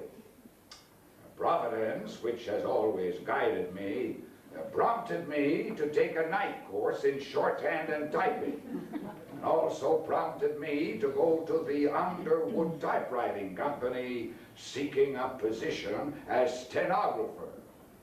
They sent me, God be praised, to the office of T.J. Parks in Colonial Brass, and a job that started at $10 a week, ended in 1979 when I retired at $100,000 a year.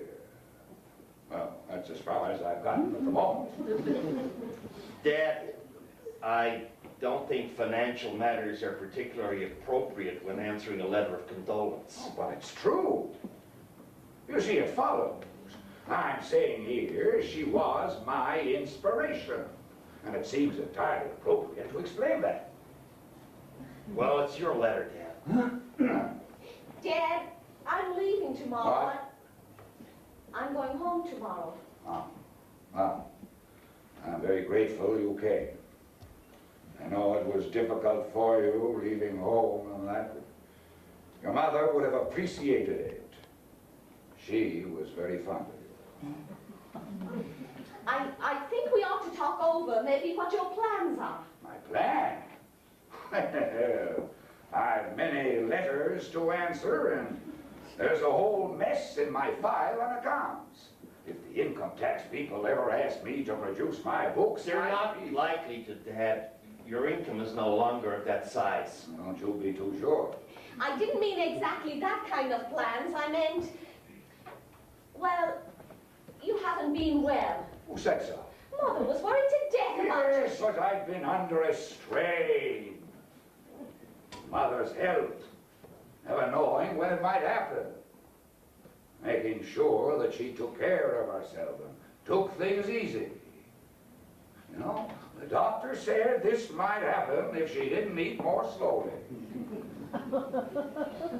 You plan to keep the house? Oh, yes. All my things are here. Why, it's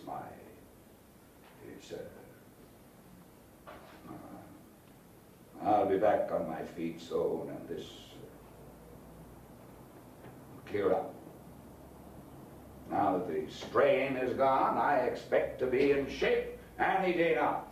I worry leaving you in this house alone, Dad.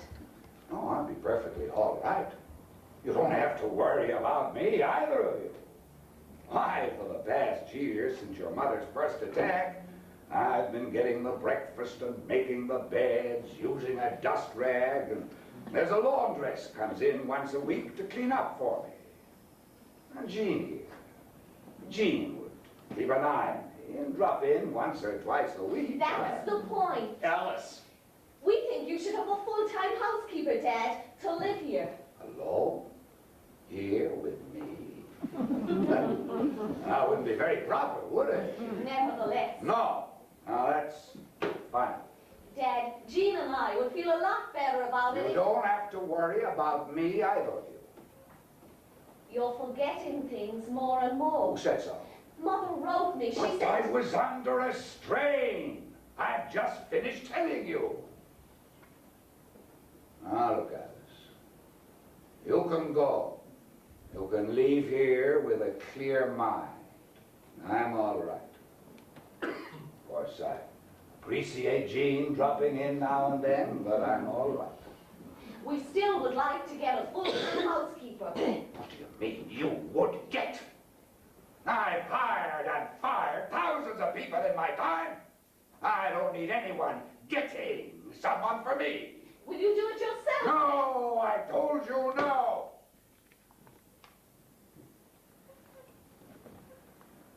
since I was 8 years old. I've taken care of myself. What would you two know about that? You've had everything handed to you on a platter. At an age when you two were swinging on that tree out there, breaking the branches, I was selling newspapers for 5 hours a day and dancing a jig in saloons for pennies. And you're trying to tell me I can't take care of myself? If I want a housekeeper, and I don't, I'll hire one. I've hired and fired thousands of people in my time as vice president of Colonial Brass at $100,000 a year. 2,000 people. Well, how many people have you hired?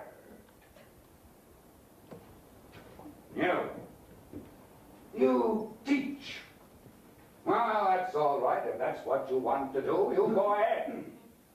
Don't talk to me about hiring and firing. Dad, you might fall down. I fall down. There's nothing wrong with my balance. Sometimes when you get up, you're dizzy. Nonsense! Now look, I appreciate your concern. I can manage very well on my own. As I said, with Jean's help from time to time. I imagine we could go to dinner once in a while, now couldn't we, Jean? Say once a week or so. I'd take you over to Rotary. All the speakers there can be very amusing. Sure, Dad. Give us time with each other at last. Time to get to know each other. Jean wants to get married. Alice! What? Jean wants to move to California and get married. Alice, shut up! I can't help it. You've never faced up to him. You've let him ruin your life. I can take care of my own life. You can't. Children. I have no desire to interfere with either of your lives. I took care of myself at 8. I can take care of myself at 80. I have no intention of being a burden to my children. I'm going to hang around, Dad. There's no need to. Now, I'll move in here at least until you're feeling better. Now, I wouldn't want to ruin your life. I didn't say that. I've long gotten the impression that my only function in this family is to supply the money, Dad! to supply the funds for your education. Dad, stop it!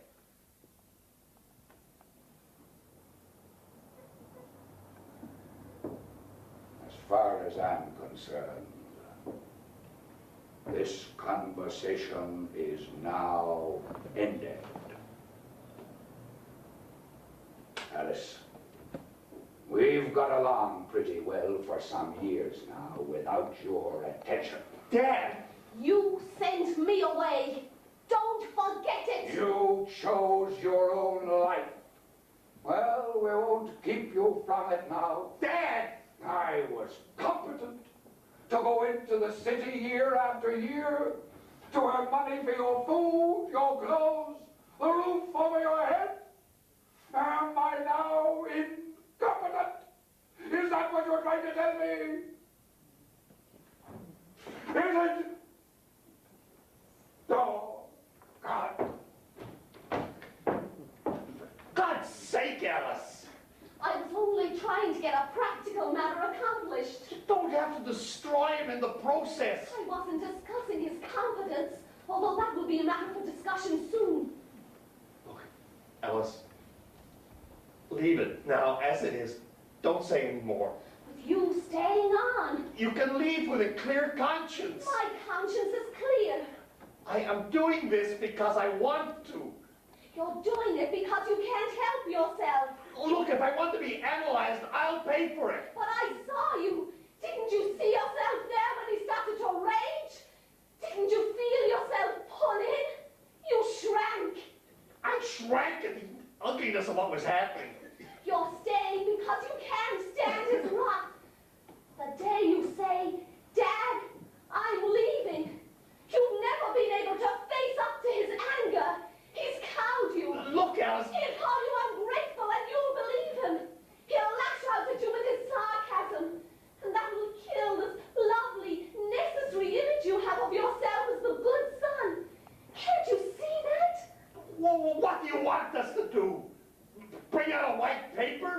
be known that we, Jean and Alice, have done all we can to make this old man happy in his old age without inconveniencing ourselves, of course.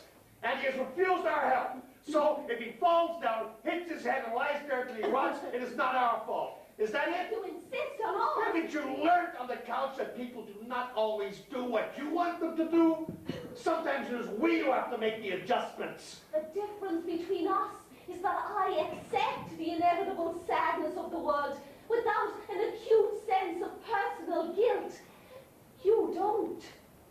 I don't think anyone expects either of us to ruin our lives over an unreasonable old man. It is not going to ruin my life. It is. A few weeks, a month. Forever. Alice, let's not go on discussing this. I know what I'm going to do. Maybe I can't explain my reasons to you, but there is nothing else I can do. Maybe there isn't the same thing between a mother and a daughter. But the old man in me feels something very deep. Wants to extend some kind of mercy to that old man. I never had a father. Maybe he ran away from me or I ran away from him. Maybe he's right. Maybe it is time we got to know each other. I find that sentimental crap. I think this is all a rationalization to make tolerable a compulsion you have to stay here. You hate the compulsion, so you dressed it up to look nice.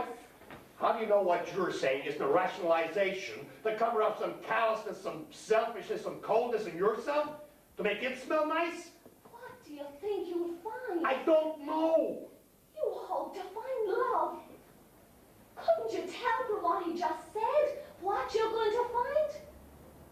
Don't you understand? He's got to hate you. He may not think it in his head or feel it in his heart, but you are his enemy. From the moment you were born a boy, you are a threat to this man and his enemy. That sounds just like the textbooks, Alice. He wants your balls, and he's had them.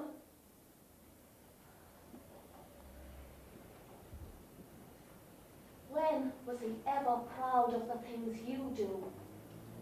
When did he ever think or treat you like a man, an equal, a male? When you were a Marine, and that you did for him. Because even back then you were looking for his love. You didn't want to be a Marine. Now, Papa, will you love me? And he did. No, not love. But he was proud and grateful because you gave him an extension of himself he could boast about with his phony set of values. When was he ever proud of the things you do? The things you value? When did he ever mention your teaching or your books except in scorn? Look, Alice, you don't seem to have felt the absence of a father. But I feel incomplete, deprived. I just do not want to let my father die a stranger to me. You're looking for something that isn't there, Jean. You're looking for a mother's love and a father. Mothers are soft and yielding. Fathers are hard and rough, and to teach us the way of the world, which is rough, which is mean, which is selfish and prejudiced. All right. That's your definition. And because of what he's done to you, you're entitled to it. I've always been grateful to him for what he did to me. He taught me a marvelous lesson and has made me able to face a lot. And there has been a lot to face. And I'm grateful as hell to him, because if I couldn't get understanding and compassion from a father, who could I expect to get it from? Who in the world if not from a father? So I learned, didn't expect it, and found very little. And I'm grateful to him. I'm grateful as hell to him. I'll stay, Alice. For a while at least. For whatever reasons. Let's not argue anymore. And Peggy. She'll be along in a week or two. We'll see. Don't lose her, Jean. Maybe I'm still fouled up in myself. But I think I've spoken you the truth about you.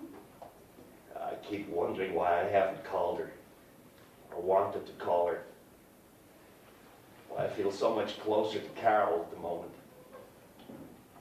The image of the eternally bereaved husband. Forgive me. The dutiful son.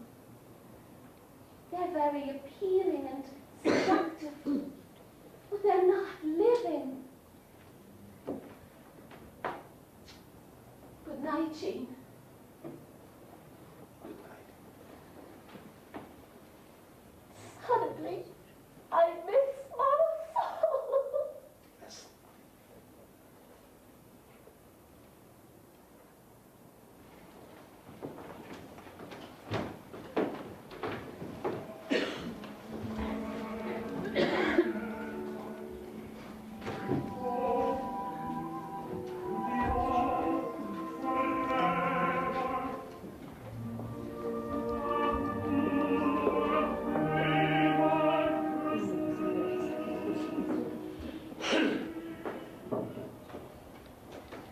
You ready to be tucked in yet? Oh, yes. Hey, look. Look at all the weight I've lost. Well, since when? I don't know. Well, you had quite a little pot there, Dad. Did I? Yes. But look around here. Look around my chest. Yeah, well, we'll soon put that back on. You've been eating pretty well this last week. Yeah, Jim. I don't have any hairs in my chest. Don't understand it. You've got hairs on your chest, but I never had any. Yeah. Yes, with some exercise, I'll be... Gee, do you remember when I used to get you up early in the morning and we go downstairs and do calisthenics to the radio? 1, 2, 3, 4, 1, Hey, 2. take it easy. Oh, I used to lift weights every day at lunchtime. I got you a set, didn't I? Yeah, I think so. Well, we'll have to dig them out. 1, 2, 3. Why don't you wait till morning for that, Dad? Gee, do you remember when we used to put on the gloves and we'd spar down on the sideboard, eh? I don't think you like that very much. A manly art of self-defense. Gentlemen, Jim Corbett.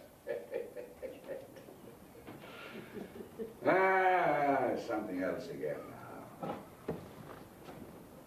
Things to worry about. You know, I intend to get over to the club, play a game of golf, and sit around and swap stories with the boys. Too bad you never took up golf, Gene. Alice could play a good game of golf. She had a temper. Got it from her mother's father. Rascal old bastard, if you'll pardon my French. No, I was just looking through some old pictures and bits and pieces. I don't know. Going over things. Have I ever shown you this? Yes, Dad. I've never occasion to use it. Took it out west one winter. We went to Arizona instead of Florida. Used to take pot shots at rattlesnakes in the wood piles. I don't have a permit for it now. And I suppose they wouldn't give me one. I don't know anyone up at town hall anymore. You know, there was a time when I was mayor, when the cops at the corner used to wave to me. Hello, Mr. Garrison. Morning, Mr. Mayor. Now, one of the young whippersnappers gave me a ticket before we left for Florida. Said I went through a stop sign. Well, that's what he said. First ticket I've had in 40 or more years of driving, so you keep quiet about it. These are only all old pictures. I'm sure you've seen most of it. Family stuff. You know, Dad, I've never seen a picture of your father.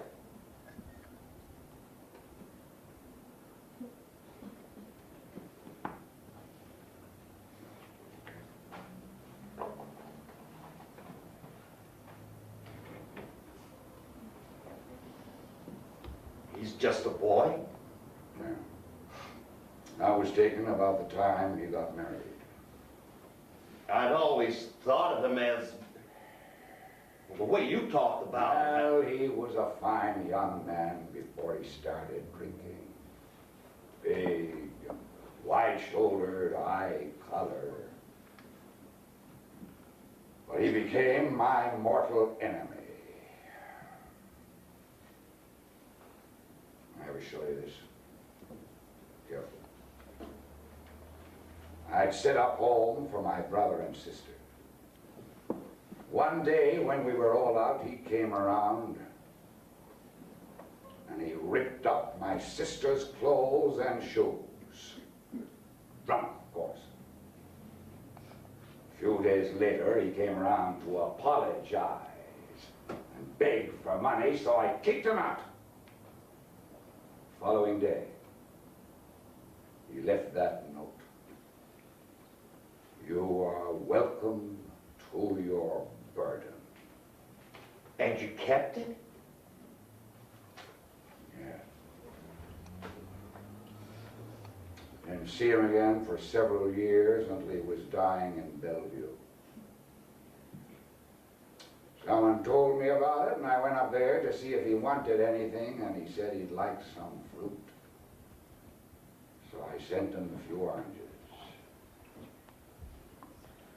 Following morning, he died. There must have been something there to love, to understand. My father? Hey, look at this. You remember this, Gene? To the best dad in the world on Father's Day. And that was in 1976. Yeah. I appreciated that, Gene. That was a lovely tribute. I have all your Father's Day cards in here. You know, your mother used to refer to you children as her jewels. I suppose because my interests were different, I always said, you were my dividends. No, I didn't want any children.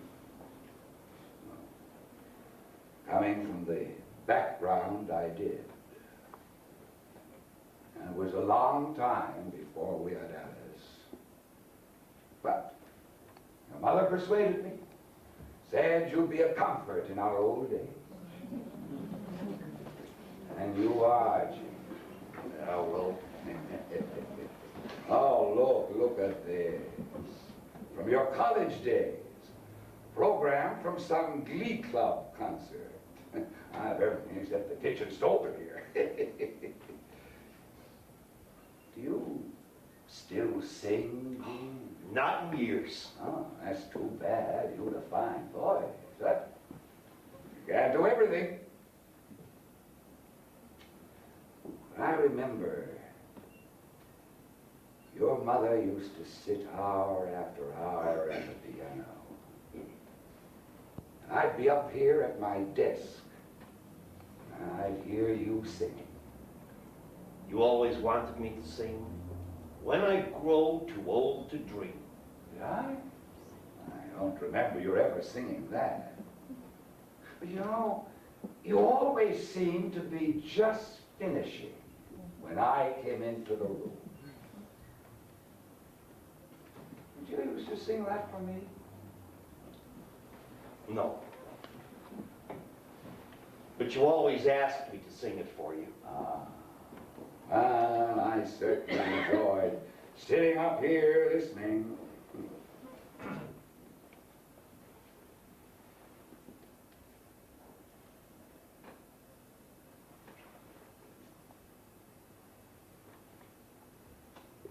That was my mother. Yes, I've seen that.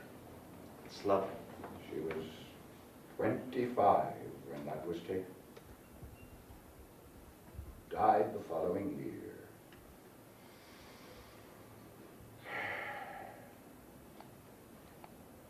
I kept it in my wallet for years, but I felt I was wearing it out, so I put it away.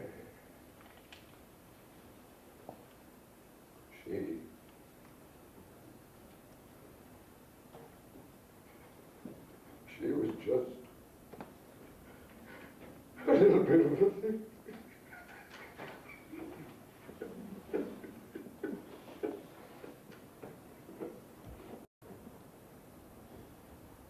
I never thought it would be like this. I always thought I'd be the first to go.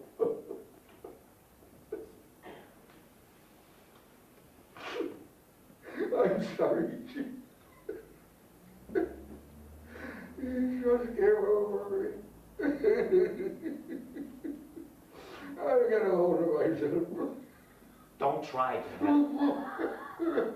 Believe me, it's best. It's just I'll be all right. It's rough, Dad. It's bound to be rough. It'll pass. It'll pass.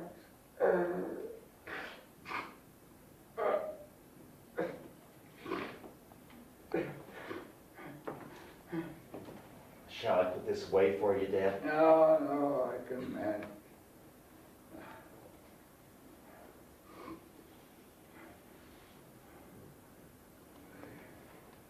If you would, Gene. I don't know what I'd do without you.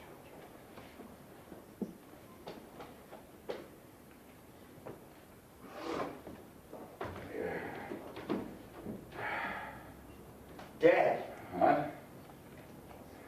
you remember I wrote you about California and Peggy, What? the girl in California. Oh. Yes? Well, I'm thinking very seriously, Dad, of going out there to marry and to live. Now, I know this is your home and where you're used to, but I'd like you to come out there with me. Oh, it's a lovely place, as you said, and we can find an apartment for you near us. Gene. I'd like to make a suggestion. Why don't you all come here? Peggy has a practice there, Dad. What? She's a doctor, I told you, and children with schools and friends. Yes, but we've a big house here. You've always liked this house. This is a wonderful house for children. You used to play baseball out there, and there's that basketball thing. I'd like to get away from this part of the country for a while, Dad. It's been pretty rough for me here since Carol died, and it would be good for you, too, to get away. But your mother would be so happy to have the house full of children again. I won't be here much longer, and then it's all yours. That's very kind of you, Dad, but I don't think that would work. You see, besides her work and the children, all Peggy's family is out there. Your family is here. Yes, I know. Well, just me, of course. You see, the children's father is out there, and they're very fond of him and see him a lot. Divorced? Yes. Gene, I'm only saying this for your own good. But I think you went out to California too soon after Carol's death. I mean, you were exhausted after her long illness, and, well, naturally, well, not yourself. I really think you didn't wait long enough to know your own mind. I know my own mind. No, but I mean taking on another man's children. You know, children are far from the blessing they're supposed to be. Then there's this whole matter of discipline, keeping them in line. You might want to rule with a rod of iron, but if their father arrives... I happen to love Peggy. Gene, did you mention this business of California to your mother? She mentioned it to me and told me to go ahead with her blessing. Of course she'd say that. But I warned you it would kill her. Oh, for God's sake! Go, if you want to. I can manage. Send me a Christmas card if you remember. Dad! What? I've asked you to come with me. I told you I'm not going. I can understand that, but not this send me a Christmas card if you remember. Oh, I'm sorry if I've offended you. Your mother always told me that I must never raise my voice to you. Did you want me to make it easy for you, the way your mother did? Well, I won't. If you want to go, go! God damn it! I knew this would happen once your mother was gone. I was tolerated in this house because I paid the bills. Shut up! Don't you talk to me like that. Shut up! I've asked you to come with me. What do you want? What the hell do you want? If I lived here the rest of my life, it would not be enough for you. I've tried, damn it, I've tried to be the dutiful son, maintain the image of the good son, commanded in your presence at every conceivable occasion. Easters, birthdays, Christmas, Thanksgiving. Even that Thanksgiving when Carol was dying and I was staying with her at the hospital. We miss you so. Our day is nothing without you. Couldn't you come by for an hour after you leave Carol? You have no regard for what was really going on. My wife was dying. Is it so terrible to want to see your own son? It is terrible to want to possess him entirely, completely. There will be papers to sign for your mother's estate. Make sure you leave an address with my lawyer. Dad! From tonight on, you can consider me dead. I gave you everything. Since I was a snot-nosed kid, I worked my fingers to the bone. I had nothing and you had everything. I gave you the clothes on your back, the roof over your head, Food on the table! things I never had. I know! You ungrateful bastard! What do you want for gratitude? Nothing! Nothing would ever be enough! You've resented everything you ever gave me! The orphan boy in you has resented everything! Well, I'm sorry as hell about your miserable childhood. When I was a kid and you told me those stories, I used to go up to my room at night and cry. But there is nothing I can do about it. And it does not excuse everything. I am grateful to you. I also admire you and respect you and stand in awe of all you've done with your life. I will never be able to touch it. But it does not make me love you. And I wanted to love you. You hated your father. I saw what it did to you. I did not want to hate you. I don't care what you think about me. I do.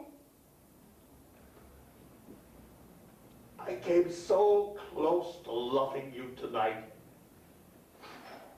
I've never been so open to you. You don't know what it cost me to ask you to come with me, but I've never been able to sit in a room alone with you. Do you really believe your door was always open to me? It was not my fault if you never came in.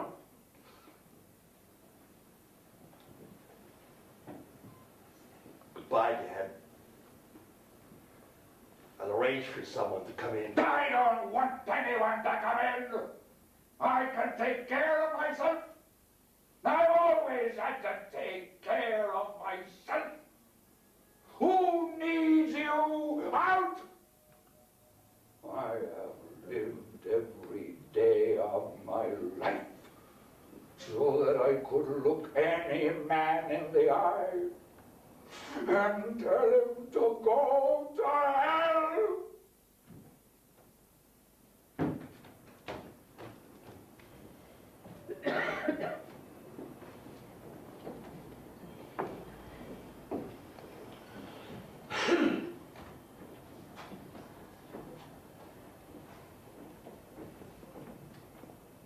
That night,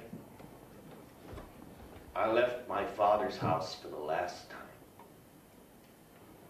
I took the first left, and the second right, and this time I went as far as California. Peggy and I visited him once or twice, and then he came out to California to visit us, and had a fever and swollen ankles. We put him in a hospital, and he never left. The reason we gave in which he could accept for not leaving, the swollen ankles. But the real reason, the arteries were hardening, and he gradually, over several years, slipped into complete and speechless senility, with all his life centered in his burning eyes. When I would visit him, we would sit and look at each other, and his eyes would mist over, and his nostrils would pinch with emotion. But I never could learn what that emotion was. Anger, love, or regret. One day, sitting in his wheelchair, staring without comprehension at television, he died. Alone, without even an orange in his hand.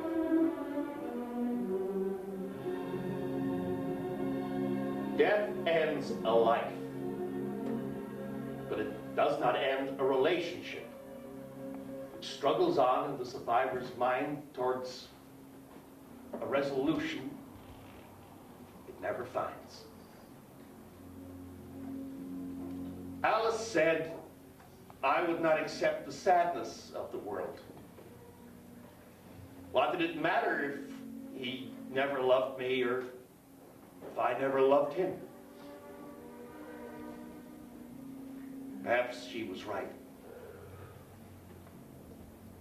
But still, when I hear the word father,